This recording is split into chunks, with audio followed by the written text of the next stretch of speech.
Muy buenos días. Es un placer para mí estar nuevamente en este espacio.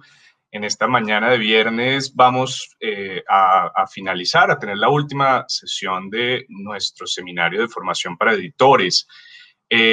Bueno, ya algunos saben que hubo simplemente un desplazamiento de la sesión que estaba marcada para el miércoles en la mañana.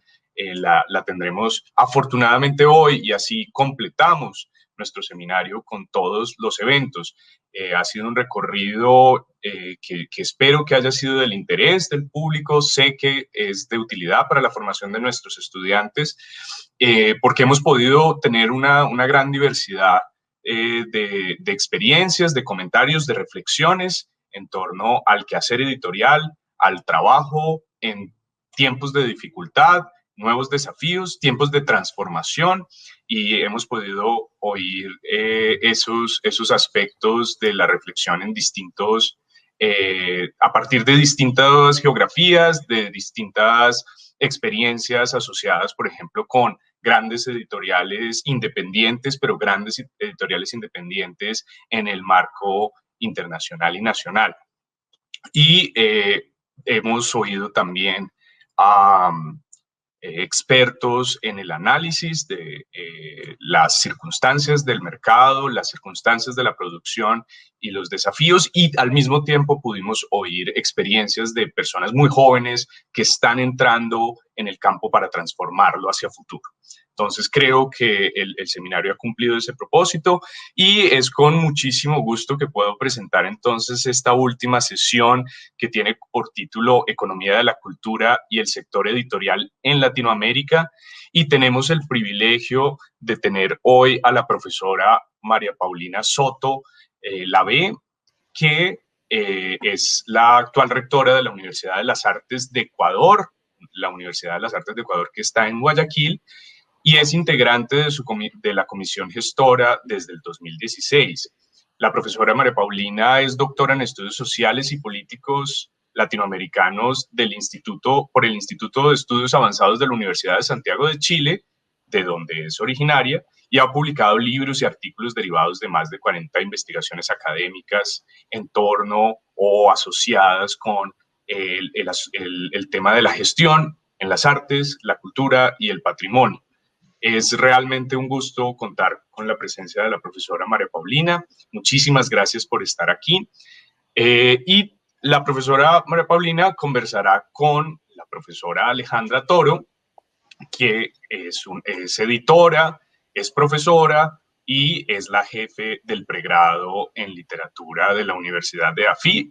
Entonces, pues será estoy seguro, una conversación que tiene todo para cerrar con broche de oro nuestra experiencia de esta semana. Precisamente como es el cierre, entonces quería agradecer mucho a las personas en el centro multimedial, ¿no? Y sobre todo Nivaldo Arenas, que nos ha ayudado con la parte técnica, y también agradecer a las personas que desde el Salón de Editoriales Independientes de la Fiesta del Libro han permitido esta colaboración. Gracias a Gregorio Herrera y a Kelly Rodríguez, y pues a todas las personas también que nos han ayudado, a los estudiantes, a los otros profesores del pregrado. Muchísimas gracias y te dejo la palabra, Alejandra. Sé que será una muy buena sesión. Jorge, muchísimas gracias. Bueno, no, claro, encantados de estar aquí en este último encuentro del Seminario de Formación para Editores con la profesora María Paulina Soto, y en este encuentro que tiene un tema muy interesante sobre pues la industria cultural y creativa en Latinoamérica. Era un encuentro infaltable, digamos, dentro de este seminario, por la temática que nos acerca, pues, digamos, un poco todos estos temas que hemos trabajado durante este tiempo a nuestra región, y nos permite ver también ese panorama que tenemos para nosotros, los editores colombianos y los editores latinoamericanos, que también nos están acompañando en este seminario. En este seminario, por fortuna, digamos que dentro de estas posibilidades que da la vida digital o el mundo digital, pues ha tenido también receptores de editores en Chile y en diferentes, digamos, países de Latinoamérica, a los que les damos también un saludo muy especial. y les agradecemos que nos hayan acompañado durante toda esta semana a la Fiesta del Libro y la Cultura por ser nuestro espacio de acogida. Y bueno, no voy a detener más la conversación. Bienvenida, María Paulina, un gusto tenerte con nosotros. Muchas gracias.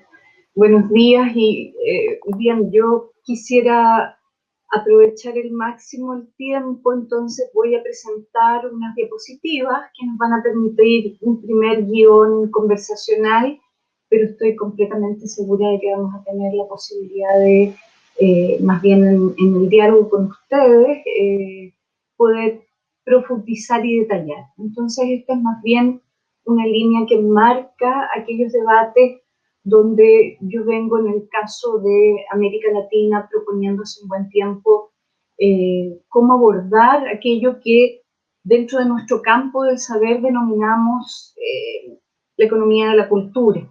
Y dentro de ese amplio enfoque que evidentemente ha puesto en el caso de los que militamos en las políticas culturales, ha puesto el foco en el desarrollo, ¿no? Y ese debate sobre el desarrollo en América Latina, como muchos de ustedes deben saberlo, tiene una temporalidad que supera con creces estas últimas décadas. La década de los 50 en América Latina es la década llamada millonaria, es la década en que América Latina tuvo el Producto Interno Bruto más alto y no ha vuelto a tener esos niveles de, entre comillas, ingresos macroeconómicos. Y eso permitió, por ejemplo, pensarse como continente desde una perspectiva del desarrollo, y de hecho se crea la CEPAL y todos los otros sistemas, digamos, de acompañamiento al estudio sobre los debates y las particularidades del desarrollo en América Latina, como CERLAC, por ejemplo, que tiene todo que ver con el libro y la lectura.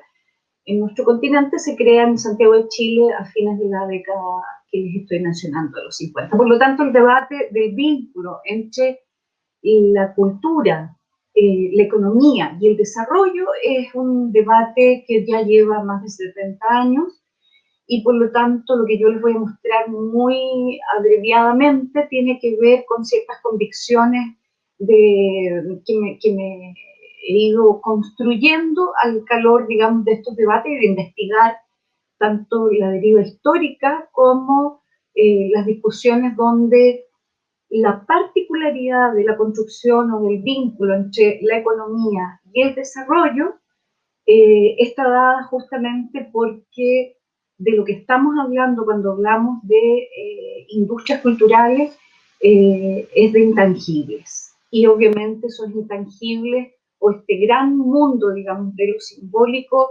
que nos toca, entre comillas, gestionar, porque no todo en la cultura es gestionable, hace que esta conversación sea una conversación infinitamente más delicada, más llena de comas, de bemoles, de formas, digamos, de pausar y de poner atención en aquello que nos parece de todo cuidable, quizás lo más protegible, digamos, de nuestra América tiene que ver justamente con lo delicado de aquello que queremos poner en el debate de la cultura y el desarrollo. Así que parto con eso. Ustedes están viendo, me imagino, la lámina inicial y el título evidentemente no hace más que sintetizar esto que estoy planteando, ¿no?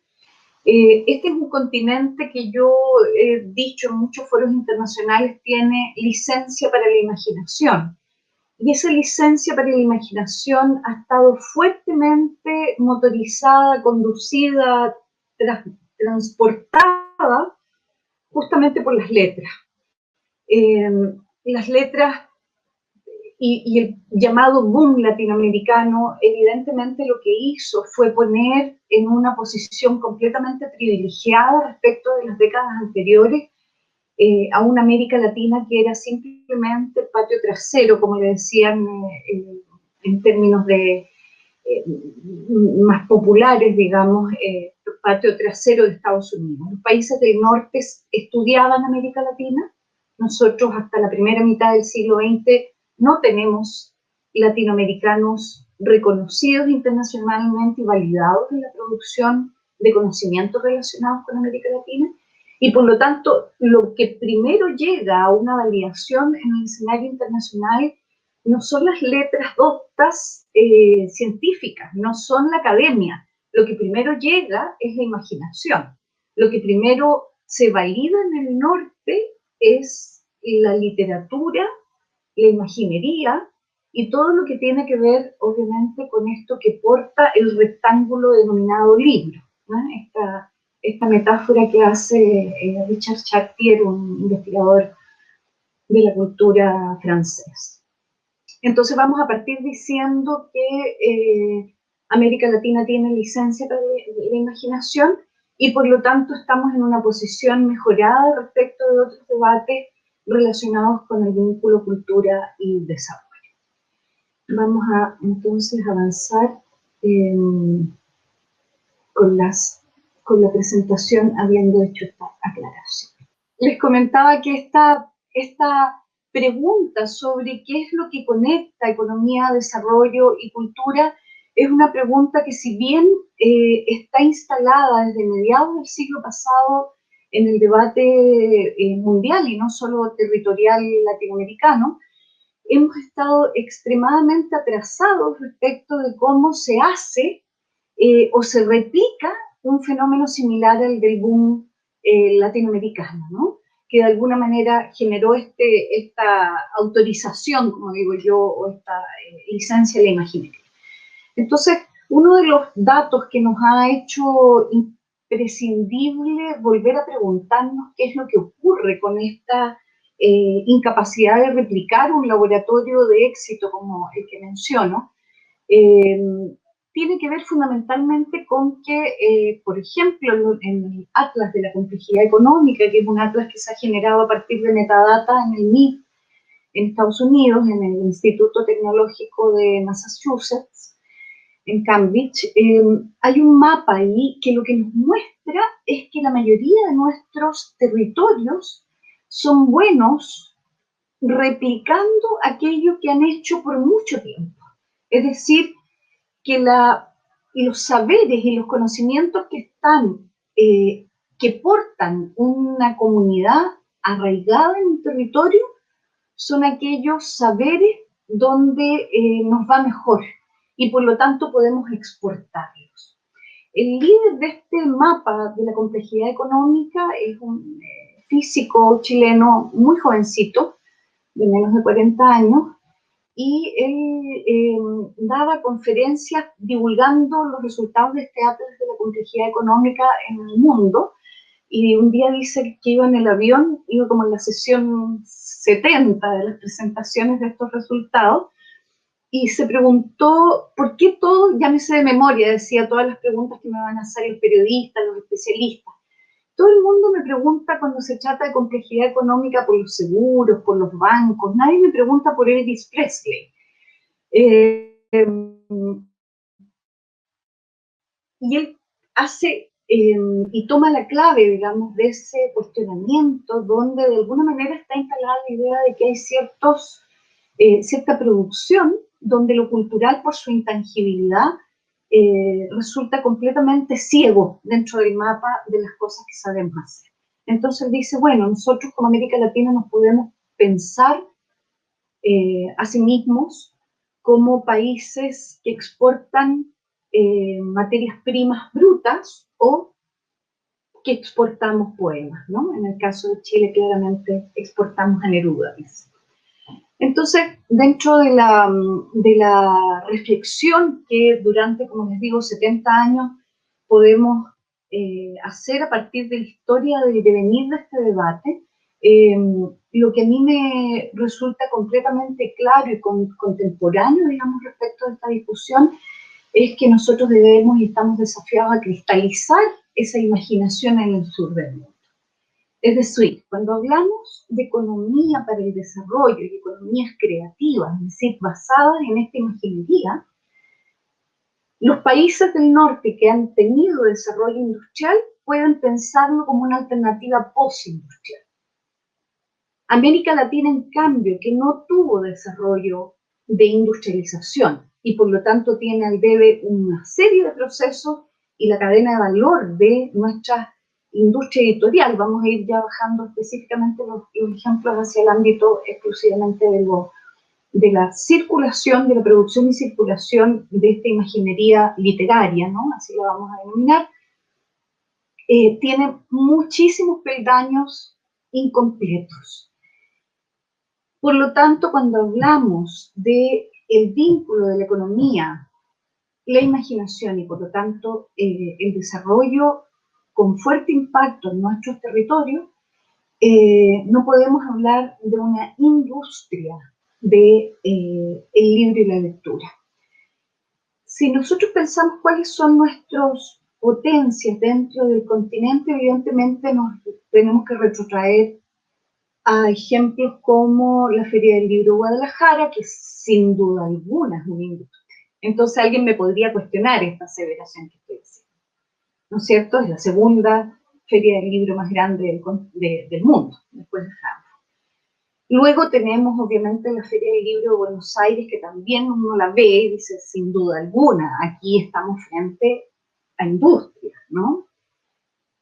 Es tan feble, sin embargo, la capacidad de sostener esa venta de intangibles transportados en un rectángulo llamado libro, que por ejemplo en crisis como la que estamos viviendo ahora, o la subprime, o la crisis del 2008, estamos completamente sometidos a este desequilibrio donde el sur siempre termina exportando solo átomos. Y cuando intentamos hacer y estabilizar y sostener en el tiempo, en el largo tiempo, estas inversiones en cristalización de la imaginación en el sur del mundo, nos desequilibramos con mucha facilidad. O sea, la cantidad de de editoriales que han quebrado en estos días en Buenos Aires, en Argentina en general,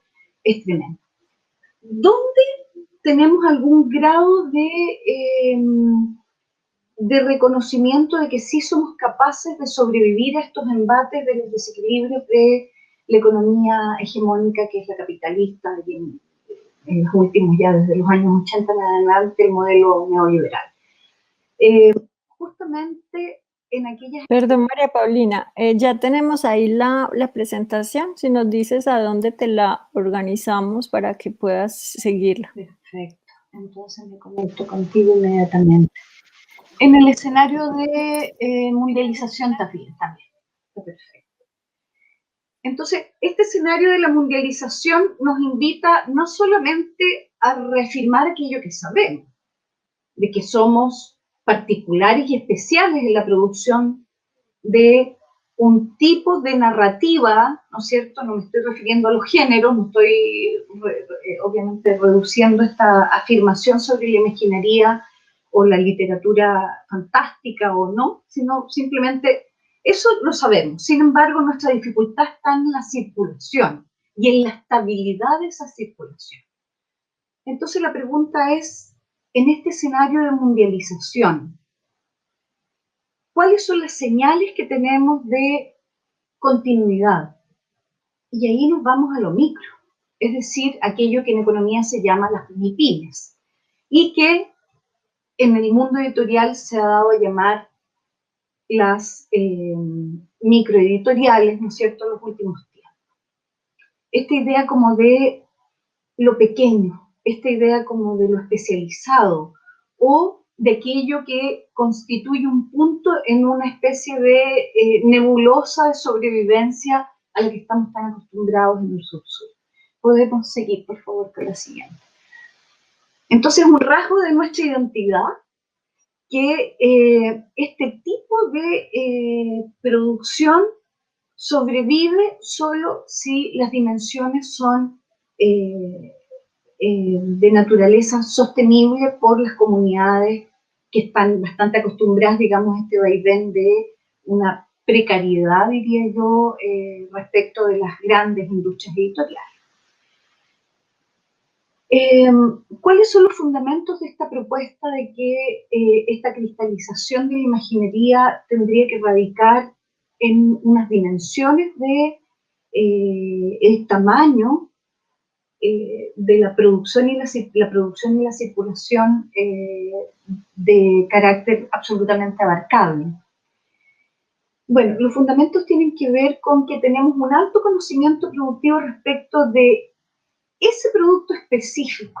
Entonces sabemos el tiraje, sabemos el gramaje, sabemos el peso, nos hemos hecho expertos en ese conocimiento y por lo tanto son saberes exclusivos, diversos y competitivos.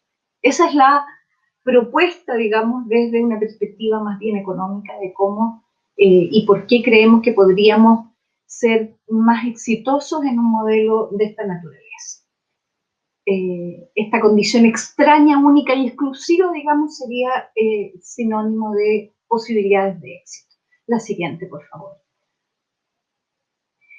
Entonces, cuando volvemos a hablar sobre industria, aquí me gustaría detenerme en una observación muy pequeña, digamos, pero que creo que me interesa que quede registrada en ustedes. Cuando nos vamos al manual de industrias de la UNESCO, la noción de industria nosotros la tenemos asociada a lo masivo, a esta idea de unas cadenas de valor tremendamente especializadas, donde cada segmento de la cadena está con un grupo de especialistas, en fin. En el caso de América Latina no es verdad. Nuestras cadenas de valor son polivalentes. Todos nosotros, los que militamos en el sector de la cultura, somos polivalentes. Sabemos hacer 2 o 3 cosas, tenemos 3 o 4 oficios. Y eso desde comienzo del siglo pasado. O sea, no sobrevivimos si no somos una cosa, más otra cosa, más otra cosa. Podemos ser creadores, pero tenemos que a la vez ser profesores y generalmente alguna otra habilidad de gestión, en fin, ¿no? Eso todo el mundo lo reconoce, por lo tanto nuestras cadenas de valor están siempre mixturadas por unas especies de enmarañamientos donde cada eslabón tiene a 2, 3, 4, 5 sujetos. Y la definición que nos hace la UNESCO, el Manual de Naciones Unidas sobre Industria, no hace referencia a estas grandes y alargadas cadenas de valor donde creemos que la industria es igual a una especie de gran engranaje, digamos, complejo engranaje súper especializado. No. Lo que dice es, industria es el traslado de una materia prima con la contribución de un valor agregado, la puesta en circulación y la potenciación económica de esa materia prima a partir de la puesta en circulación y la agregación de valor que podría ocurrir con un sujeto. Por lo tanto, un artesano, por ejemplo, es una industria. Bajo la definición de este manual de industria, un artesano debiera, si es que hace eso, nosotros lo sabemos, tomar materia prima, ponerle valor y ponerla a circular y por lo tanto aumentar, digamos, esa materia prima en términos de su circulación en la economía. Entonces, de aquí en adelante, industria siempre, y sobre todo para nuestro sector, podría ser perfectamente un individuo. Y desde esa perspectiva, entonces, no es necesario imaginar que industria es necesariamente esta macroindustria. Y más aún, diríamos que entonces, en el caso nuestro, lo único que debiéramos cuidar es que en estas dimensiones pequeñas en las que yo estoy hablando de la producción y circulación de imaginería cristalizada, tenemos que cuidar que esto genuino y singular no se homogenice y no pierda la riqueza fundamental que es su diversidad. La siguiente, por favor. Hay un documento del 2017 que se llama Nuestra Diversidad Creativa, es un documento publicado por la UNESCO y es el resultado de una investigación con muchos invitados y encabezada por Javier Pérez de Cuellar, Ese documento es bien emblemático en nuestro mundo de la gestión cultural, porque es del año 95, está publicado en castellano en 97, y se llama Nuestra diversidad creativa. Y lo que hace es hacer un giro, digamos, en este debate sobre cultura, desarrollo y creatividad, y justamente el apelativo de diversidad es la que ha ido enriqueciendo desde entonces, ya la década siguiente, y el 2000 en adelante, nadie duda, digamos, que la diversidad constituye un arsenal versus la cantidad, constituye un arsenal de potencialización de un tipo de economía de mayor exclusividad y de otra escala. Entonces, la economía creativa puede ser una opción de crecimiento y reducción de la pobreza para los países en desarrollo. Lo puse en toda la jerga internacional. La siguiente, por favor. ¿Qué es entonces, después de toda esta introducción que tiene más que ver con este ensamble de imaginería, creatividad, industria y producción y desarrollo, fundamentalmente, que es la pregunta, la gran pregunta de nuestro continente y del sur-sur en general, que exhibe indecentes índices de desigualdad, ¿no? ¿Qué es la economía creativa entonces? Son operaciones, esta es una definición mía, son operaciones productivas que derivan de una materia prima intangible y cuya existencia se asocia con el conocimiento y el acervo cultural que poseen todos los individuos y las sociedades. Es decir, yo no restringo la idea de que esta economía tenga que ser portada exclusivamente en grandes comunidades o en grandes industrias, como les mencioné, sino también incluso en individuos. La siguiente, por favor. Entonces, la creatividad, ya dijimos lo que era economía creativa, ¿no es cierto?, operaciones productivas, pero ¿qué es la creatividad? ¿Cuál es esa materia prima, digamos, que está a la base de este tipo de economía? También estas son definiciones mías y que pretenden tener un efecto más bien didáctico, entonces son bastante poco académicas en el sentido de que no pretenden ser de una complejidad excesiva, sino muy fácil de retener. Es el lugar, la creatividad es el lugar donde lo que parecía imposible se resuelve. Es decir, retorno sobre la idea de una capacidad de resiliencia, diríamos hoy día, ¿no es cierto?, en esta jerga medio psicológica que nos ha inundado el mundo también de la sociedad o de lo colectivo. Luego, la creatividad es el núcleo de las economías creativas, tanto en el sentido de esta producción, en la que somos millonarios, ya lo sabemos, además de diversos millonarios, el sur-sur, pero además en la venta de esa imaginación. No es simplemente la producción. Sabemos que somos millonarios en creatividad, sin embargo, somos tremendamente desequilibrados en la balanza comercial mundial respecto de la capacidad de la venta o de la circulación de esa imaginación. Y luego la creatividad se diferencia de los modelos basados en la venta de átomos o de materias primas o de productos intermedios inclusive. En la industria editorial, lo que más tenemos, por ejemplo, son todos estos debates sobre los derechos conexos, en fin, yo no me voy a meter en eso porque imagino que en el seminario han visto muchos ejercicios prácticos, concretos, de cómo a veces los vendedores y los derechos conexos ganan infinitamente más que aquel que es el productor, el núcleo mismo, digamos, de esta creatividad. La siguiente, por favor. Aquí está la balanza comercial que les mencionaba, que es brutal, ¿no? Estos datos son del 2012, el primero, pero si ustedes se fijan, entonces lo que tenemos es un indudable crecimiento exponencial de la industria económica basada en la imaginería, en la creatividad en el mundo. Es un crecimiento exponencial, 2, 4, 8, 16, en fin, una deriva en alza que nadie dudaría incluso que en plena pandemia, en plena crisis económica derivada de la pandemia, ha seguido subiendo cuando estaba vinculado obviamente a las plataformas y a los mecanismos de difusión mediales. Y por lo tanto la industria esta industria de la que hemos estado hablando, no sé cuánto llevamos ya, 15, 20 minutos, tiene unas plataformas de retorno en la forma de aportaciones al Producto Interno Bruto de los países, donde claramente las grandes potencias se llevan el grueso de la torta. Todo América Latina junto con todo África no llegan al 4% de la balanza comercial de la industria creativa. La siguiente, por favor.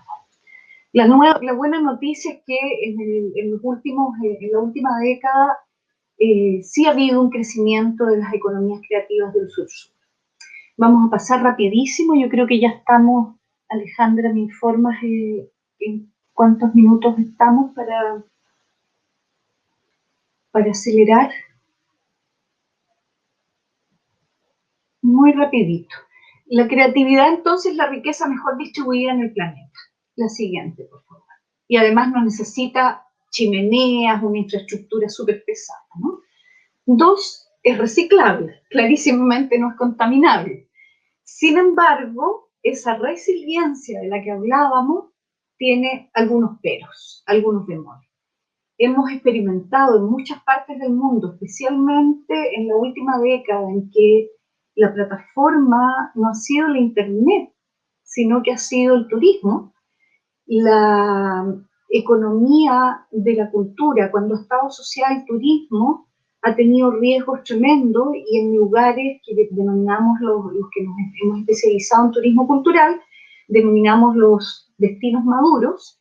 En esos destinos maduros tenemos sumamente claro que no hay una resiliencia absoluta, es decir, sí se puede dañar la cultura, sí se puede dañar la imaginación, sí se puede dañar la diversidad, sí se puede dañar este tesoro que tenemos en nuestros continentes, producto del abuso de intentar repetir y estandarizar algunas prácticas y expresiones intangibles, digamos. Ustedes, yo creo que en la industria editorial lo han visto muchísimas veces, ¿no? Entonces, el repetirnos sí puede dañar profundamente esta materia prima intangible. Siguiente, por favor. También hay otro riesgo, si se quiere, que también hemos probado en aquellos lugares donde hemos podido investigar, analizar, estudiar, sobre todo en los periodos de crisis. Hemos hecho investigaciones bien interesantes sobre esto que Bourdieu llama el capital cultural y sus fragilidades, ¿no? Sus potencialidades, que son muchas, pero también sus fragilidades. La perspectiva es bastante sólida, como lo hemos dicho, hay un crecimiento, una capacidad. Yo digo, somos un territorio de cucarachas atómicas, hemos sido tan marginales de elite siempre que tenemos una capacidad de reinventarnos extraordinaria. Entonces la perspectiva es bastante sólida para nuestro sector, pero su crecimiento puede ser desbordado, y ese es otro de los riesgos que no hay que hiperproducir. Ahí puse el ejemplo de Venecia, que es uno de estos destinos de turismo cultural. La siguiente. El motor o impulso social y económico, es decir, esto que George Giudice ha denominado la cultura como recurso, también es otro de los pequeños riesgos que hemos subrayado y como empaquetado de manera que podamos advertirles a ustedes, a los que son profesionales en formación, jóvenes o no tan jóvenes, no estoy hablando de cuestiones etarias, ¿no? Sino más bien de cabezas jóvenes, y que están en este proceso de profesionalizar aquello que los más viejos tuvimos que aprender de oficio haciendo.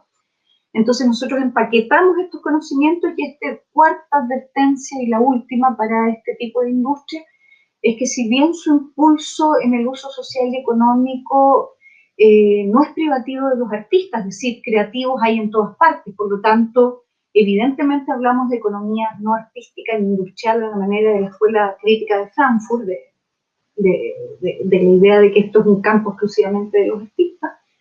Los creativos, ya lo sabemos, en el mundo pueden estar distribuidos y repartidos en los lugares más insospechados. Sí es este impulso una amplia posibilidad de abarcar un campo completamente más amplio de las alianzas. Entonces aparece aquí la idea de una intersectorialidad. Entonces, si lo llevamos al campo de la editorial, es que la editorial pueda ser amiga, por ejemplo, de los espacios audiovisuales, amiga de la música, amiga, en fin, que en el fondo se piense a sí misma de una manera completamente intersectorial, porque se potencian públicos provenientes de distintos lenguajes artísticos y creativos, no solamente artísticos. La siguiente, creo que ya vamos a ir cerrando. ¿Cómo se puede ser entonces motor económico y social y por lo tanto contribuir, digamos, a estas condiciones de pobreza y de desequilibrio en la incapacidad que tenemos de vender esta creatividad y esta imaginería cristalizada? Ya hemos dicho, es la mejor distribuida, es una base inmaterial, radica en las personas, es decir, en nosotros como individuos o colectivos, pero tienen que haber políticas públicas que contribuyan al cultivo de esto. La siguiente, por favor. No va a ocurrir solo, es decir, podemos pasarnos la vida. Tienen que haber políticas, tienen que haber definiciones presupuestarias, porcentuales de ciertos niveles de protección, etc. Es decir, ciertas medidas que van contracorriente de las tendencias hegemónicas de la economía neoliberal. En consecuencia, se trata entonces, esto ya lo hemos dicho, podemos pasarlo, no quiero perder tiempo en reafirmar cosas. También la siguiente, por favor. Siguiente. Todo esto lo he ido diciendo en las... Y aquí ya vamos a cerrar. ¿Qué podemos y debemos hacer? Siguiente, por favor. La siguiente. Identificar las potencialidades, la anterior. Es identificar las potencialidades endógenas. Ya lo dije desde el comienzo. Cuando hablé del mapa de la complejidad económica, dije, donde le va mejor a los territorios en este mapa mundial de la complejidad económica es cuando se dedica a hacer aquellas cosas y las potencias, aquellas cosas que ha venido haciendo siempre. A eso le llamamos potencialidades endógenas. Entonces tenemos que mapear en qué somos buenos. En Chile, por ejemplo, desde el punto de vista de la producción de aquello que se traslada al mundo editorial, literario, somos potencia poética. No cabe duda. O sea, hasta a los políticos les toca ser medios poetas, porque de lo contrario es demasiada la exigencia. La cantidad de poetas que tenemos, somos un territorio de poetas, indudablemente. Y eso tiene que ver con esto que estoy mencionando, ¿no? Identificar las potencialidades endógenas de los territorios. Definir los componentes materiales e inmateriales de la oferta. Cuando digo los componentes materiales e inmateriales, me refiero a mapear, por ejemplo, la competencia, que es lo que normalmente nos dicen las herramientas de las economías, ¿no?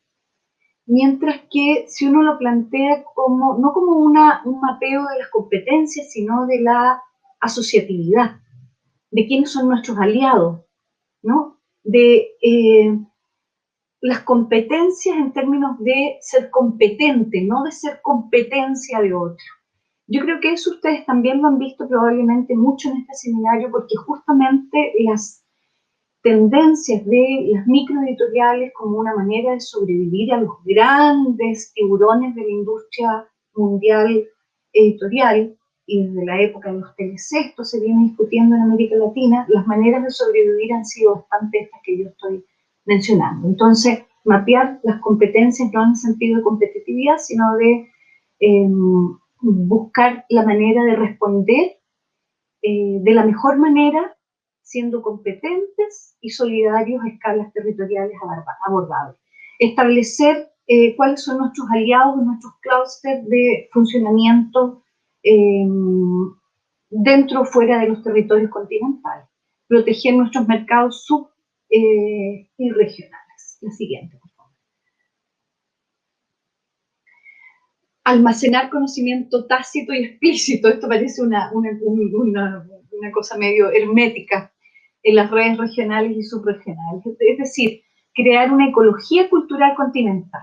O sea, el funcionamiento aquí a nivel de territorio continental es absolutamente fundamental. Esto no lo digo yo, lo dice la CEPAL, lo viene diciendo desde el 2009 en adelante, justamente porque además el continente ha estado en una deriva de caída en la economía global, excepto en la creativa sur-sur. Y esa es la que nos da la pista y le da la pista a la CEPAL desde el 2008, desde el 2009 en adelante, para decir que tenemos que retornar hacia pensar en una ecología justamente cultural continental. La siguiente, por favor. Es decir, pensar en que podemos exportar, pero como continente. Buscar la manera de transformarnos en una gran alianza continental para situarnos en el escenario de la economía globalizada. Aumentar la prosumisión. Prosumisión es este equilibrio, es un neologismo que muchos de ustedes de la gestión cultural deben conocer. Es un equilibrio entre producir y consumir, ¿no? No solo consumir. Aquí esta idea que nos han dicho tanto y nos han repetido en la última década de que tenemos que aumentar los mercados, no, aquí todo el mundo sabe que hoy día estamos globalizados, por lo tanto, si nosotros detectamos que hay grandes destinos donde hay unos lectores preferenciales de literatura latinoamericana, tendremos que llegar allá. ¿Cómo? Con algún aliado que, en vez de trasladar los libros, con algún aliado que nos pueda producir los libros allá, porque nos sale muy caro trasladarlos, o qué sé yo, no estoy inventando. Pero en el fondo tener una concepción también de un equilibrio donde vayamos donde están los consumidores y entre tanto no dejemos de producir, ¿no? Mantener un equilibrio. Mejorar las cadenas de valor, sin ninguna duda, a nivel continental, identificar dónde somos débiles. ¿Sí? ¿Cuáles son las debilidades mayores de la cadena de valor editorial o de las microeditoriales en el continente? Agregar valor en la gestión, por supuesto, redes de solidaridad, ya lo he dicho mucho, y, esto no lo he dicho, indicadores especializados. No tenemos, carecemos de indicadores.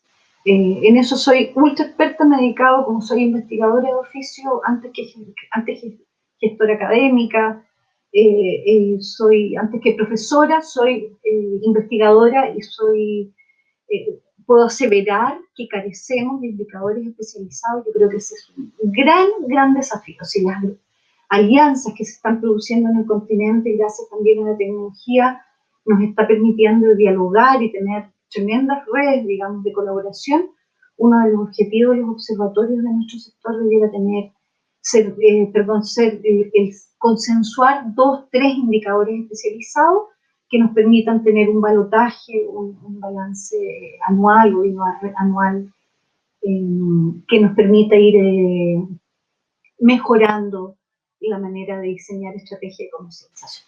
Alejandra, yo lo dejaría hasta acá para que podamos dialogar. Creo que hay material de sobra, tengo más láminas, puedes compartirlas después, pero me parece que es el momento de darte la palabra y darle la palabra.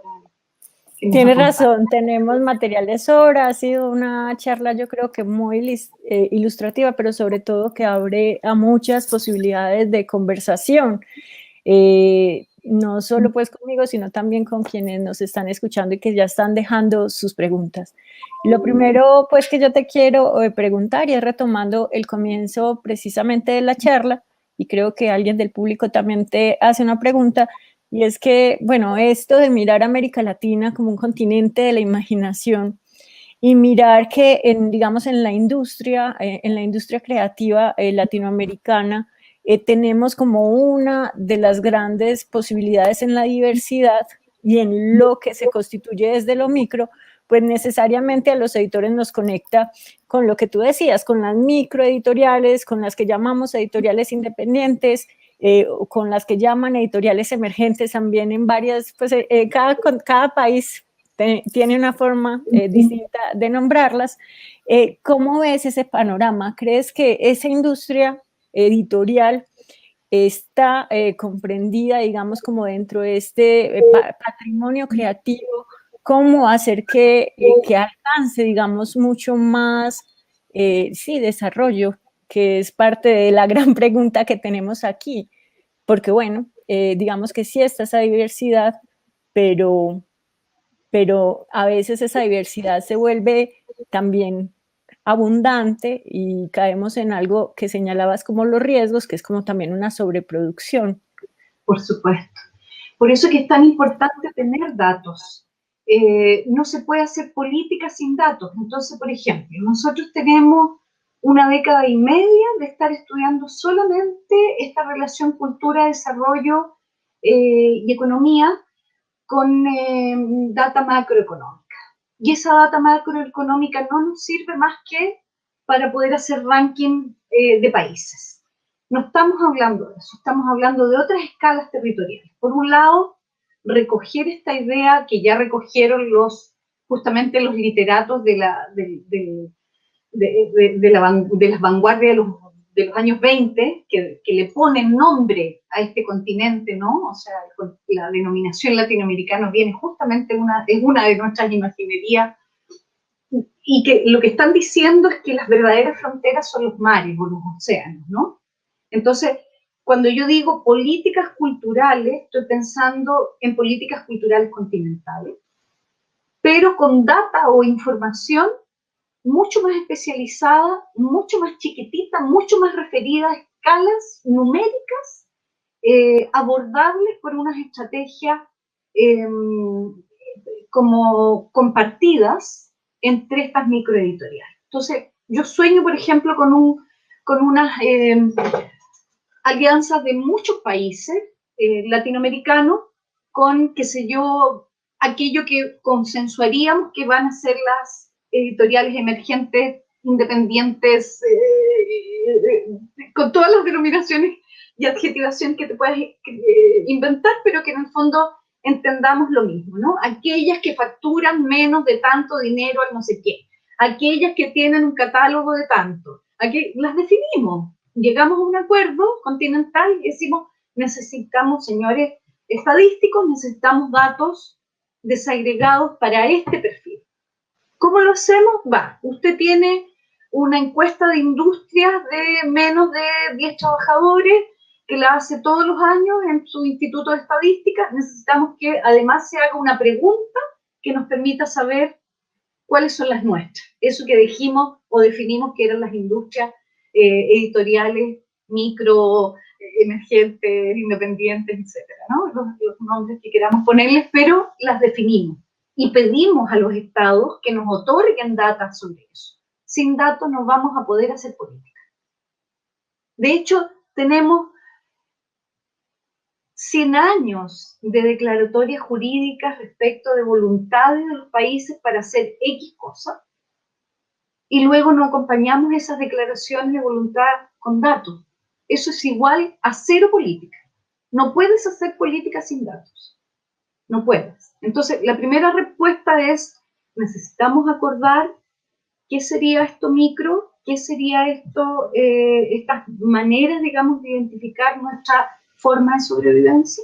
Y eso sí tiene que estar en diálogo con la política, con los estadísticos, con las alianzas, en fin, con el mundo de la política. Pero una segunda cosa, yo no se la pido a la política porque ya está ocurriendo.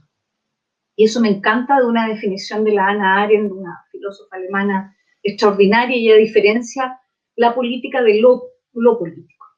Entonces hay otra cosa que se llama lo político, que está ocurriendo por sí misma y la sociedad lo está haciendo. Yo soy una hincha completa de los más jóvenes, no por una cuestión simplemente de que sea una profesora y todos los profesores queremos mucho a nuestros estudiantes, no sé qué, no.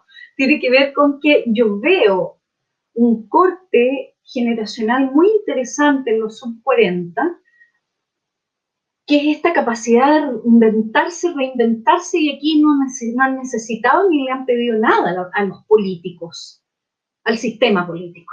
Lo han hecho simplemente.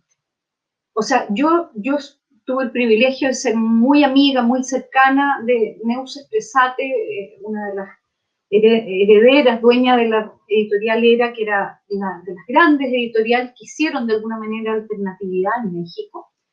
Ella estaba viva todavía cuando vinieron los TLC, la firma de los tratados de libre comercio, y tuvimos muchas oportunidades, tanto en Chile como en México, de discutir con varios editores qué hacemos ahora que se nos viene esto, se nos vienen los grandes tiburones y nos van a comer. Ese era el diagnóstico, era del terror. O sea, van a venir las grandes editoriales españolas a consumirse todos los grandes negocios de los ministerios de educación y van a producir todos los libros para el sistema escolar. ¿Qué hacemos? ¿Cómo vamos a sobrevivir? Esa pregunta, que era una pregunta muy vívida, la han resuelto los más jóvenes. Ahí están las editoriales, ahí están las nuevas editoriales, ahí está esa capacidad de hacerse y rehacerse con una creatividad extraordinaria. Entonces yo diría que te contestaría de esas dos maneras. Hay un mundo que hacer en la que sí hay que tener influencia en el sistema político para ir exigiendo una agenda de datos que necesitamos para generar política y producir, qué sé yo, cierto, de las cosas que yo señalé ahí, qué sé yo, rebajas impositivas, etcétera, todo lo que está en la agenda está, pero tenemos que lograr que se instale. Y luego esta otra parte que es poner en valor las prácticas que ya están ocurriendo sin pedirle permiso a nadie, ¿no? Todo eso que tú pones, que señalas, empezando por ejemplo, nosotros, digamos, en el sistema editorial, es claro que, por ejemplo, las grandes editoriales tienen mucho peso. Sin embargo, eso también ha hecho mucho daño a precisamente que pueda circular la imaginación en América americana dentro de nuestro propio continente. Porque las editoriales grandes han tomado decisiones como que cambiaron el panorama editorial. En una época, por ejemplo, publicaban algo para toda América Latina, pero ya ahora también se están territorializando y ya es a veces hasta difícil, por ejemplo, acceder a la literatura chilena en Colombia, a la colombiana en México, etcétera, y nos está, digamos, como limitando. Y tú señalas, digamos, en tu exposición, pues como la necesidad de hacer como una ecología continental. Entendería que un primer paso sería hacer esto que señalas, políticas, indicadores. Ya tenemos ese primer paso de esas escalas territoriales de las que también hablabas a través de, digamos, de las editoriales independientes, pero ¿qué otras cosas se pueden hacer? Hay algunos, digamos, ejercicios o, digamos, apuestas muy interesantes de las editoriales que nos vendemos, nos intercambiamos títulos y yo le publico un título en una editorial par, digamos, de otro continente aquí y viceversa, pero del todo eso todavía no es suficiente para que también haya una circulación, digamos, más amplia de esa imaginación propia dentro de nuestro propio territorio. ¿Cómo llegar a esa economía, a esa ecología que llamas continental? Yo pienso, fíjate que la dimensión continental más bien está dada por lograr normativas preferenciales en todos nuestros países, reactivar obviamente mecanismos como lo que fue el esfuerzo de Mercosur, en fin, tener una especie de foco en la ecología de la producción, de la parte de producción. Pero en esa otra dimensión que es la venta, la circulación, la venta, yo creo que hay que pensar mundialmente. Es decir, hay que ser, así como este neologismo prosumisión, hay otro neologismo que es muy útil para explicar lo que te estoy diciendo, que es el de pensar localmente y actuar globalmente, ¿no? Que es lo glocal, el neologismo glocal, que lo debes haber escuchado, ¿no? Entonces, lo glocal supone que tenemos que poder llegar a mercados completamente insospechados. Tenemos que llegar a Japón.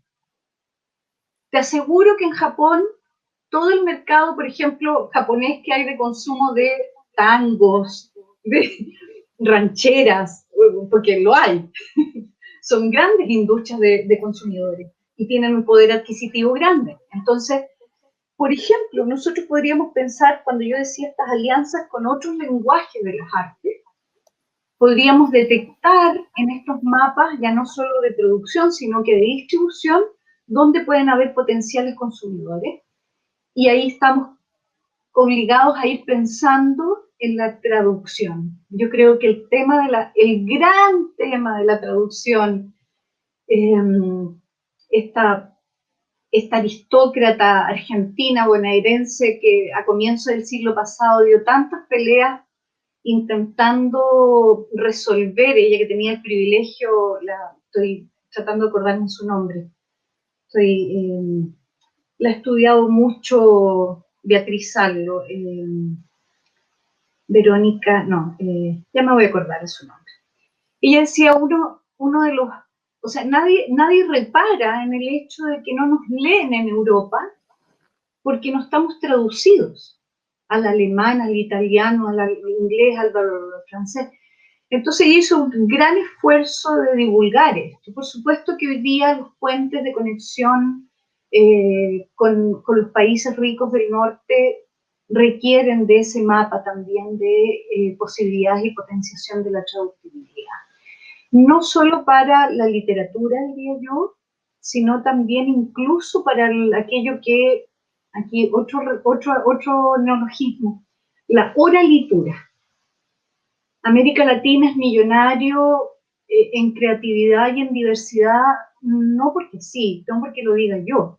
Somos el continente que tiene más grupos originarios del mundo. Tenemos más de 522 grupos originarios vivos, gracias, entre otras cosas, a nuestros territorios. Si no siguen quemando, los Bolsonaros no siguen quemando el Amazonas ha sido el gran protector de esa diversidad étnica. Hay un reciente Premio Nacional de Literatura, el primer indígena, además es poeta, en Chile, el Licura Chihuailaf, él acuñó este concepto de la oralitura. Y nosotros somos un continente esencialmente oral. Entonces es otro pequeño paso que hay que dar, el paso de esta lengua viva que tenemos hacia la fijación de grafos escritos, que es el desafío de la industria editorial. No es solo la traducción para que nos lean los japoneses, buscando cuál puede ser la conexión estética que les une con el continente. También está este desafío. Y el Licura, desde que yo lo conozco en la década de los 90, que siempre se preocupó de traducir sus libros al inglés, al mapudungun y al castellano. Él hizo, y la interculturalidad en este debate sobre colonialismo, postcolonialismo, es muy clara en relación a esto. Entonces, cuando hablo de traducción, no me refiero exclusivamente a la traducción del grafo de un idioma a otro. Son muchas las que tenemos que hacer, las traducciones. Son culturales también. Claro, es complejo porque también, digamos, desde el lado de los editores a veces acceder, digamos, a otros editores en otros lados del mundo que nos quieran traducir las obras no es tan fácil. A veces uno se encuentra con situaciones que todavía sorprenden y es que hay unas imágenes, digamos, como prejuiciosas de lo que es América Latina y a veces no aceptan libros que, por ejemplo, no sean, digamos, tan representativos de ese preconcepto que hay de América Latina.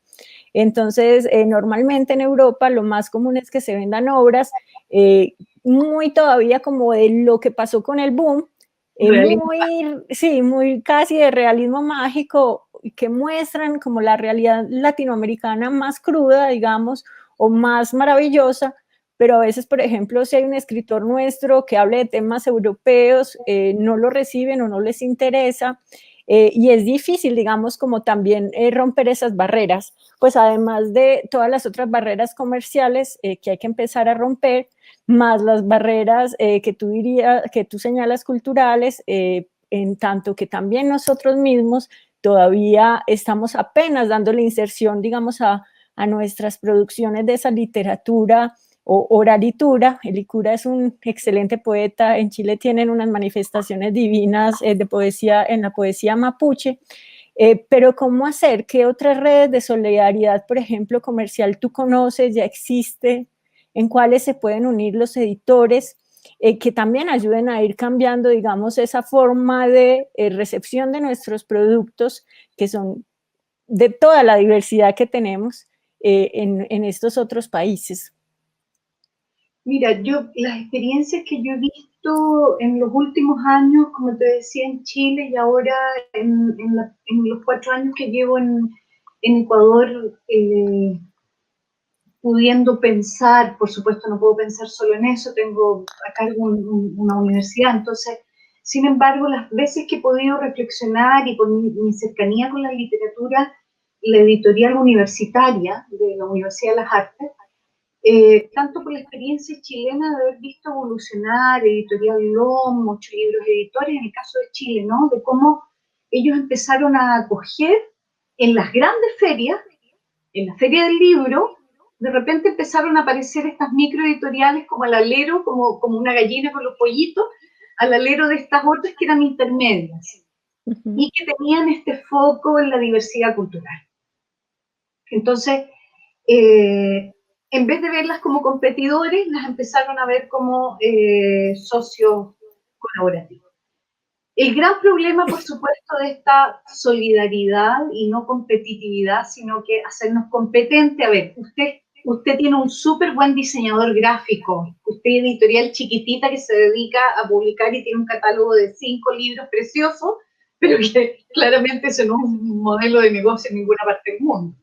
Entonces, présteme su diseñador a cambio de que nosotros le prestamos la imprenta o el convenio, en fin, esta especie como de mapeo que yo decía de potencialidades y de competencias, no de competitividades, me parece a mí que es una primera medida que al menos yo la he visto y creo que es la manera en que han sobrevivido la creatividad, la diversidad, la propuesta editorial innovadora chiquitita, porque claramente es una tarea de sobrevivencia, no hay de otra manera.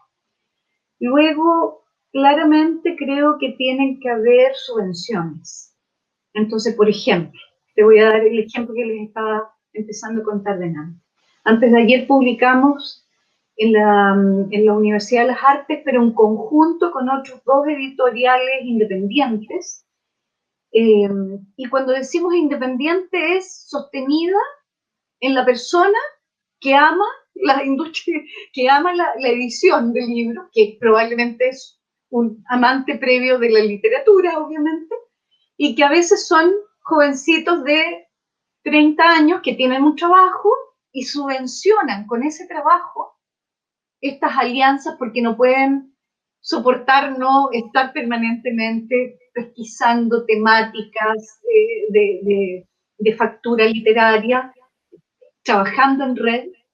O sea, las nuevas generaciones de verdad que son absolutamente transoceánicos, o sea, nacieron con plataformas internéticas, son nativos digitales, entonces tienen una capacidad de armar, incluso traspasando los horarios, trabajan a las 4 de la mañana si es necesario, porque es a la hora en que pueden tener las reuniones con mi compañero que está en España, o etcétera, ¿no? Entonces te daba el ejemplo de que la subvención a veces no viene directamente de un concurso o de un dinero que pone el Estado de manera directa, pero sí puede venir indirectamente con, por ejemplo, la editorial universitaria. Entonces nosotros, ¿ahí qué hacemos? Producimos un libro digital. En periodo pandemia es lo que hay que hacer. ¿Por qué? Porque lo que es imperioso en este momento es la velocidad. Entonces, ahí lo que tú haces es eliminar el ingreso, el retorno económico, utilizas una plataforma subvencionada, que en este caso es la Universidad de las Artes, tiene un editor, tiene un diseñador, tiene las herramientas, los software, las aplicaciones, etc. Y eso lo subvenciona la Universidad de las Artes. ¿Para qué? Para aliarse ¿con qué? Con un contenido que era fundamental, que era hacer circular toda la producción literaria que se generó en torno a la pandemia en Guayaquil. Ese es un producto del punto de vista literario, del punto de vista de las ideas, del punto de vista de la imaginería, de la manera en que respondemos al horror de la pandemia en Guayaquil. Entonces era imperioso sacar esos contenidos, y lo que hicieron fueron una alianza de 4 chicos muy jóvenes, todos son editorialistas de distintos tipos, con esta editorial nuestra que tiene la subvención de la universidad. Y pudieron poner a circular. Entonces ahora el desafío es cómo la plataforma hace circular este libro que se llama Ataúd en Llamas. Tiene un nombre muy feroz, ¿no? Porque justamente los 2 primeros meses de la pandemia en Guayaquil, que no tenía capacidad de respuesta, implicó muertos en las calles, y gente que literalmente tuvo que quemar a sus muertos, ¿no? Si eso no es producción literaria de una cosa absolutamente... nuestro continente produce ese tipo de cosas, esas realidades impresionantes, ¿no? No le tiene que pedir mucho a la imaginación. La realidad, por eso el realismo mágico es tan potente. En fin. Es verdad que sí, que nosotros tenemos una realidad y por eso pues sí, el realismo mágico la supo, digamos, sacarle todo ese provecho a esta realidad que parece a veces inverosímil, como señalas con esos casos, por ejemplo, lo que pasó en Ecuador y lo que pasa, por ejemplo, en nuestro país, que a veces sí parece un asunto pues maravilloso o mágico, y somos muy creativos y es verdad que, digamos, esos esfuerzos individuales como el que señalas con la universidad y esas redes que se van tejiendo a través de todas esas nuevas ideas que también se están generando con estas personas contemporáneas y digamos, globales, son muy importantes y ayudan. Pero que podemos hacer además para también formalizar, digamos, un poco ese tipo de relaciones. Había algo muy interesante en el comienzo de tu charla y es que tú señalabas que no hay que tener como ese mito de que industria es ser masivo y gigante y que industria también somos los que hacemos, una sola persona que hace su obra como creador y termina siendo como esa transformación de ese material infantil y su distribución, ¿cierto? Y puesta en venta. ¿Cómo llegar como a una formalización, a comprenderse como algo más, más pensado desde el lado de la industria, que en algún momento puede tener eso que tú llamas como una paridad, ¿cierto? Entre lo que se produce y lo que se logra ya en la balanza comercial? Por supuesto. Pucha, esta es una tremenda y larguísima discusión porque tiene muchas aristas, ¿no? Esto que se puso de moda, que lo puso de moda el economista Felipe Huichago en Colombia, ¿no? Felipe se formó con nosotros, con los más viejos, en torno al convenio Andrés Bello y a todos los estudios de economía de la cultura que empezamos haciendo en la década pasada.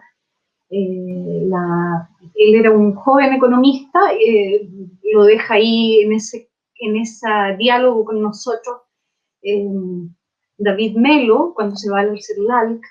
Entonces, cuento estas cosas que son muy biográficas, pero que creo que pueden ser de cierta utilidad para reconstruir el viaje de las ideas, como le denomino yo en mis clases. Y Felipe, bueno, está en el momento preciso cuando llega el British Council a Bogotá. Yo estaba en Bogotá en ese minuto también, justamente elaborando los manuales de cuentas satélites de cultura. Y él hace toda tiene esta posibilidad profesional de irse a Londres y luego a Washington, y de ahí genera esto que yo le llamo el marketing de la economía creativa, que él le puso economía naranja. A mí no me gusta mucho, debo decirlo, se lo he dicho a él, no tengo ningún problema, porque creo que focaliza extremadamente, a propósito de tu pregunta, focaliza extremadamente en la dimensión que ya la misma UNESCO viene cuestionando sobre las economías de la cultura, y que es el enfoque extremadamente economicista. Nosotros ya tenemos muy claro que aquí lo que estamos produciendo son una multiplicidad de indicadores sociales, ¿no es cierto?, políticos incluso, y económicos. Y cuando tú le pones el foco exclusivamente en el ámbito económico, entonces estás condenado al fracaso. ¿Cuál es la respuesta que da ese enfoque de la economía naranja a esto que tú me estás preguntando? No existe el que no está formalizado. Entonces, venga, formalícese, fírmeme acá y dígame que usted es estable y que... Eso no es real.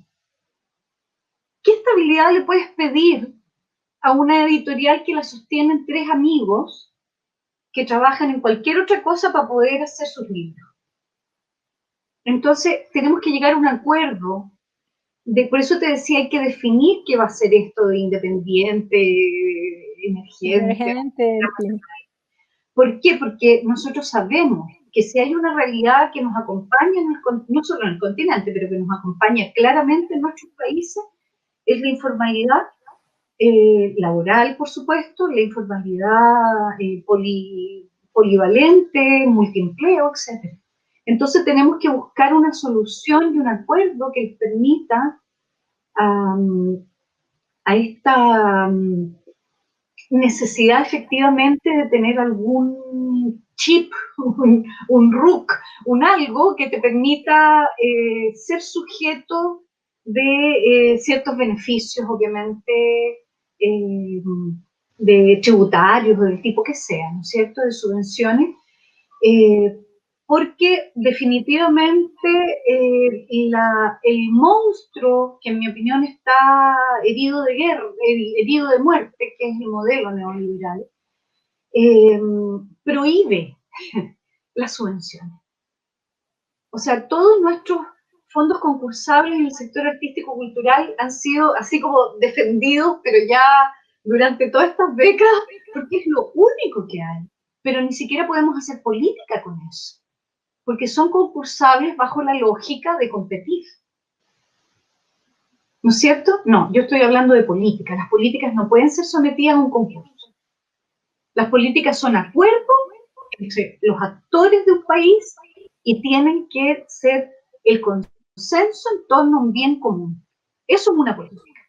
Entonces, consensuamos que en los próximos 10 años vamos a poner recursos, no subvenciones en la lógica de que me va a alterar el equilibrio del libre mercado, no, esas son bovedades. O sea, Hollywood tuvo subvención y largamente sigue teniendo subvención pública. Todos los estados han subvencionado las industrias que hoy día son autónomas, todos los estados, en todas partes del mundo, que no nos mientan. Entonces, tenemos que llegar a un acuerdo de que vamos a tener una especie de formalización que pueda tener ciertas particularidades donde no nos exijan estabilidad, porque eso obviamente, ¿no? Estabilidad entendida como, qué sé yo, tener ventas X, no, tenemos que poder tener un estándar distinto al que tiene cualquier industria. O sea, si tú tienes ventas cada 3 años, ya, pues, esa será la característica y eso va a ser considerado la microindustria editorial, y a esa microindustria va a haber una política a la que se le va a otorgar cierto tipo de apoyo para disminuir sus costos, etcétera, etcétera, ¿no? Veremos, mira, creatividad hay para la producción de ideas de política, me refiero. Lo que no hay es la buena disposición a entender que nosotros no podemos caber en las lógicas, digamos, del macromercado. Entonces, no son impactos económicos inmediatos. Tienen que haber inversiones, y son eso, inversiones, no son un gasto. Son inversiones en el largo plazo que tendrán que ser evaluadas cada 3, 5 años como políticas eficaces, acompañadas de indicadores, acompañadas de datos, etcétera, para ir viendo si efectivamente esa inversión se recupera, pero no se va a recuperar en 1 año, 2 años, ni en un individuo, ni en una microempresa. Tiene que ser entendido como una política pública.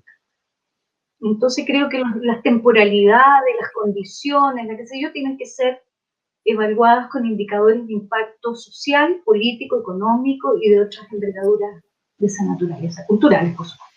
Claro, el reto es además no homogeneizar, que era parte de lo importante pues en esta industria a partir de una formalización, pero tampoco de cerrar puertas, como usted es una empresa que no produce sino muy poco al año, entonces no se le da un crédito, no se le da un apoyo estatal, en fin, que es algo de lo que pasa más comúnmente, digamos, ya cuando se quiere acceder como a esos presupuestos y recursos que se derivan de lo que llaman pues la industria o la economía naranja, en fin.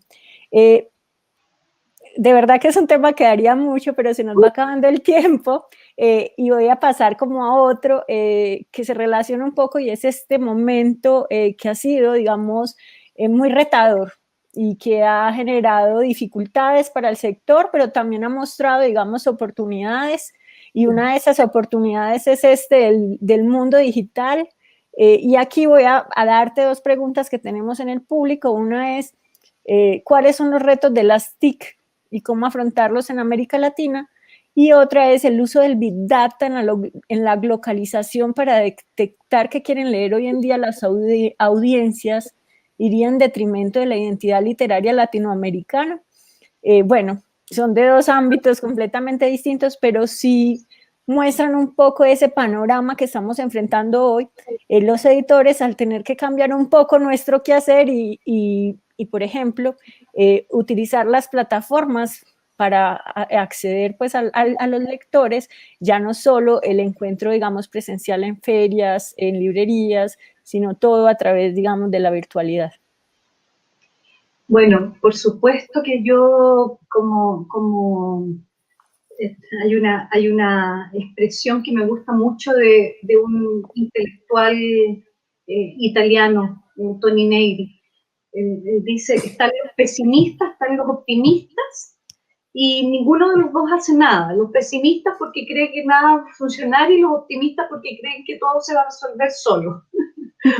Y estamos, dice, los ambiciosos. Todos los que hemos sido resistentes somos ambiciosos, porque sabemos que hay un periodo muy prolongado que luego vendrá a retribuir esas habilidades que hemos desarrollado. Yo me inclino por esa posición. Entonces creo que el tema de cómo las TICs nos han sido fundamentalmente una gran oportunidad para no suspender nuestros vínculos, primero.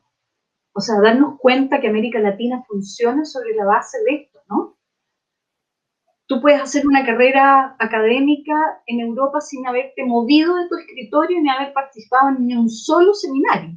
En América Latina eso es inconcebible. Nosotros somos de hablar, somos de vernos, de tocarnos, ojalá, de besuquearnos, de abrazarnos, ¿no? Ese rasgo, que claro, ahora está en plano, pero de alguna manera lo hemos podido suplir y hemos descubierto que las bajas de costos en términos de la producción de esas continuidades entre el eventismo, que eran los seminarios o las ferias o qué sé yo, se puede complementar con estos encuentros. Por lo tanto, yo creo que las TICs nos van a modificar la gestión desde una perspectiva de una necesidad de que haya más puntos en la línea de comunicación, ¿no? Uno se veía una vez al año en el próximo evento, entonces, ay, no vengo hace no sé cuántos años a la Feria del Libro Guadalajara, en fin. No, hoy día las posibilidades de tener un acercamiento, una proximidad, una continuidad y una línea serial de acercamientos y complicidades, me parece el primer gran aporte de las TICs a la gestión cultural. Primera cosa, en genérico, no solo a la... Y lo segundo, creo que las TICs también nos obligan a pensar ya no en el Kindle, en el libro digital, sino en la literatura de consumo en soporte internetico, lo voy a llamar así, ¿no? ¿Por qué? Porque creo que claramente de lo que estamos hablando es de que la literatura empieza a adquirir una cantidad de múltiples formas de atracción que yo las vi, pero prístinas en mis estudiantes de la Universidad de las Artes en el último evento que organizamos. Le pedí al investigador a cargo que no lo suspendiéramos, y le digo, los rituales son fundamentales, entonces la pandemia no nos puede impedir eso. Y puse a todo el mundo a trabajar en la parte como tecnológica, las resoluciones estéticas, en fin, el lugar fue realmente un momento muy importante, 6 días de un trabajo, un poco lo que ustedes están haciendo, con mucha producción casi de televisión, así como, porque bueno, es una universidad de las artes, más fácil, ¿no? Tiene todos muy creativos. Al segundo día, nuestros estudiantes de literatura pidieron hacer el mismo evento en off, después del horario en que terminaban nuestras transmisiones. Se colgaron de las transmisiones, nos pidieron obviamente la plataforma, y tenían después de las 9 de la noche Y así, activaron, pusieron cortometrajes de sus compañeros intercalados con diálogos como este, mucho más rápidos, son súper rápidos, dinámicos, como son ellos. Te parece que hubieran estudiado periodismo y son gente de literatura. ¿Por qué? Porque han visto televisión, entrevistadores toda su vida. Saben hacer eso. Saben que son intercambios rápidos de no sé cuántos minutos. Yo no tengo idea, yo hablo como loro porque soy una vieja, soy de la era predigital. Entonces, ¿me entiendes? Luego, música en vivo, y todo esto con sus teléfonos celulares, y ellos cuarentenados en Guayaquil, son 75% de los estratos más pobres de Ecuador. O sea, no estamos hablando de simplemente usar las TICs como un soporte de libros planos en muy buena, ¿no? Esta cosa sí que suena en la paraje, sí, pero es mucho más que eso. La literatura tiene unas oportunidades y unas potencialidades tremendas con las TICs, en mi opinión, que están ahí circulando, y hay que, lo que digo yo, cristalizar la imaginería, tomarlas, hacerlas visibles, anotarlas y decir, todo esto podemos hacer. ¿Ya? Y bueno, la metadata, por supuesto que tiene pros y contras. Evidentemente, cuando yo quiero analizar el mundo, me sirven infinitos, son extraordinarios. O sea, ese mapa de la complejidad económica se hizo solo con metadata, con los grandes computadores del MIT, ¿no? Y por supuesto son extraordinarios porque nos permiten hacer mapas de... Entonces, la metadata sirve para grandes territorios. Para nuestros territorios pueden ser unas pequeñas cárceles espantosas que nos van a hacer muy mal. Entonces, por eso yo hablaba de indicadores especializados, que los podemos producir nosotros mismos. Así que yo diría que la metadata hay que evaluar exactamente cuán verdaderas son, porque pasa lo mismo que son los tiburones, pueden llegar a ser los tiburones de la información. Entonces hay que mantenerlos ahí. Bueno, para ir cerrando, te voy a hacer la última pregunta, retomando otra que hay en el público. Durante este seminario hemos hablado mucho también de esa capacidad de los editores y de las editoriales de ser a la vez proyectos culturales, pues no solo una industria que produce asuntos pues, de la cultura, sino que también se empeña en ser un proyecto cultural, en desarrollar, por ejemplo, más lectores, que es una, digamos, de nuestras tareas primeras. Y sabemos pues que estas políticas de la industria no pueden ir alejadas de las políticas, por ejemplo, de alfabetización, etcétera. Y aquí hay alguien que te hace una pregunta muy interesante y es en su perspectiva, ¿qué estrategias debemos adoptar para cerrar esa brecha entre la labor creativa y la lectura en América Latina? Pregunta por la lectura, pues especifica Wilfer, que hace esta pregunta, porque permite alimentar esa licencia. Entonces, no sé cómo lo ves, porque sí, bueno, la lectura es como ese contrapeso que tenemos nosotros los editores, encontrar quien nos lea, pero a la vez, de alguna manera, desarrollar y formar lectores. Por supuesto, hablamos de la oralitura justamente porque yo quería hacer un guiño a esta multiplicidad de formas de lectura. Hay un texto que publiqué, estamos García Canclini, yo y otro, un ecuatoriano urbanista, en la cumbre de cultura que se hizo en Santiago de Chile en 2014. En enero del 2014 se llama La Revolución de lo Bello, haciéndole un guiño a Rancière, La Revolución de lo Bello, capacidades culturales para el desarrollo.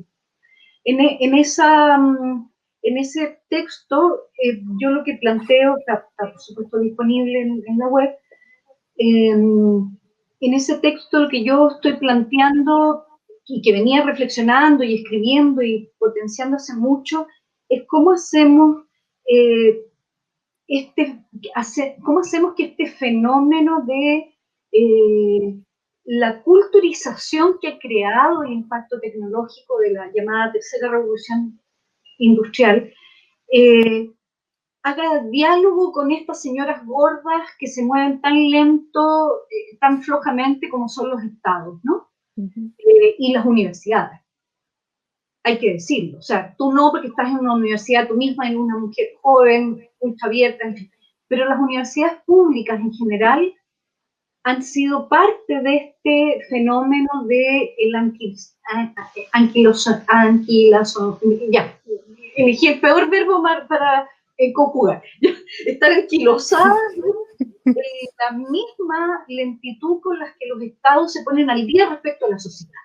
Lo que estamos viviendo es una sociedad que marchó y avanzó, pero infinitamente por delante de la reacción que han tenido los estados y las universidades.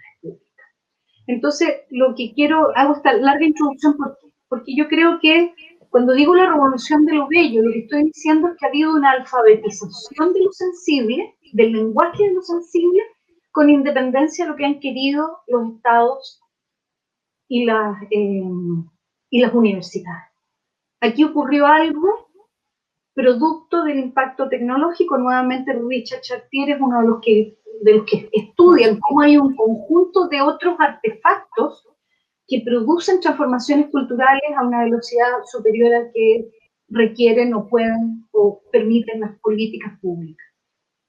Entonces, el tema de la alfabetización a mí me parece que está pendiente en un debate similar al que tuvo que hacer Paulo Freire a fines de los 60.